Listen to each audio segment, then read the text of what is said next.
Alright, I paused it here at the almost 3 minute mark here. I just want to show you the progress that this has made. Let me resume this. And let's see how far it has printed. So let's see what we got here. Looks like most of the outlines of the picture is printed. One thing though is that I've decided not to fill in the darker spots of the picture because that would take additional time, and I don't think I have enough time to have this all the way printed out with all the black parts filled in. And as you can see, it not all the lines are, for example, perfectly circular or elliptical. As you can see, where the fingers are joined together, it doesn't make a perfect heart shape. Which I think the reason for that is because I use inside of the Inkscape program, when you create the paths for the picture, there's an option called Simplify, and it reduces it still creates the picture, but it simplifies the amount of paths used. So if you do decide to print it, it won't be like take a super large amount of time.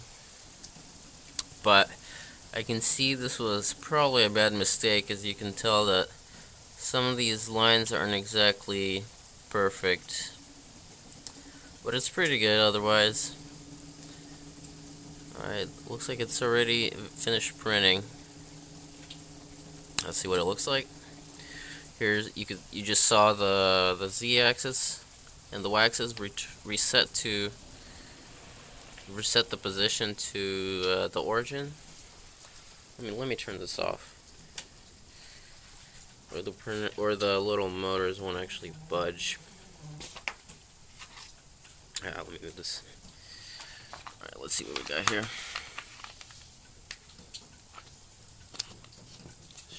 Bend this a little bit. Okay. Alright. So you can tell the picture definitely printed out. Not sure what the circle is. I think I've accidentally drew a circle while I was preparing this picture in Inkscape. And of course you can tell all the black lines are not filled in order to save time. One thing I kind of regret about this is that I simplified. I used the simplify function in Inkscape, which reduced the number of lines, so it turned out to be not as exact when it was printed out. But otherwise, it came out pretty well for 25 minutes, I guess. If I had better stepper motors, I would definitely increase the print speed. And so let's see what we have here on the printer.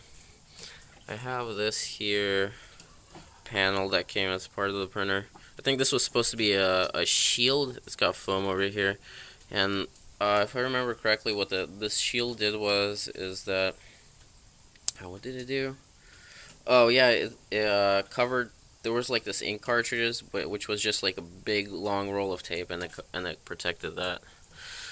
And so what I really like about this printer is that it's got these two thick steel rods right here, which significantly really helped me out, because I won't have to what I originally wanted to do was create my own printer, and or a pen plotter, if you want to call it that, and creating your own assembly and having these rods perfectly aligned was like a really complete pain. And buying this was just super cheap, and I got it at the thrift store, which is for $5, which is a pretty sweet deal. You can see the z-axis, which is attached on a bracket. You could tell the bracket's right here, and it's attached with a bracket on each side. And the z-axis is basically this whole frame right here with the motor is made out of a CD drive. I chose not to use DVD drives because I heard some of the newer DVD drives didn't use a stepper motor that drove the CD reader assembly. And I got a pen over here, I have some Rector. Rector, I don't know if you remember that, but it's like a really old metal, kind of like Legos, but you just make like cool stuff out of it, like cars and stuff. Some stores still sell it. The hardware store that I shop at, which is called Lowe's, they still have this stuff, although it's not called a Rector, and it's just sold separately as like 2 or 3 pieces in the bag for $2. Alright, let's see anything else good here. This thing is pretty complicated, the actual printer, so I could spin this rod right here, and it will move the paper forwards and backwards. Have this little rail right here which keeps the paper from falling out. Anything else? And that's about it.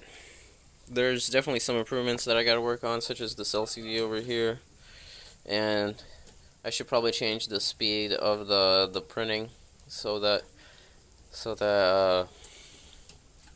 I don't, well, not actually the speed of the printing, but just change the paths so it doesn't have this simplify option, because it's not super, it makes it be not super detailed. I mean, if it was if I use like a wood engraver, for example, with a Dremel, this would be completely fine because you won't be able to notice. But if I'm using something fine, such as a pencil or a pen, you could definitely see the mistakes. And that's about it. Oh, just in case if anybody's interested, here's what it's called. Zooming in. Apple Image Writer LQ. And I did this for one of my logic design courses that I was currently taking at the time. Alright, thanks for watching.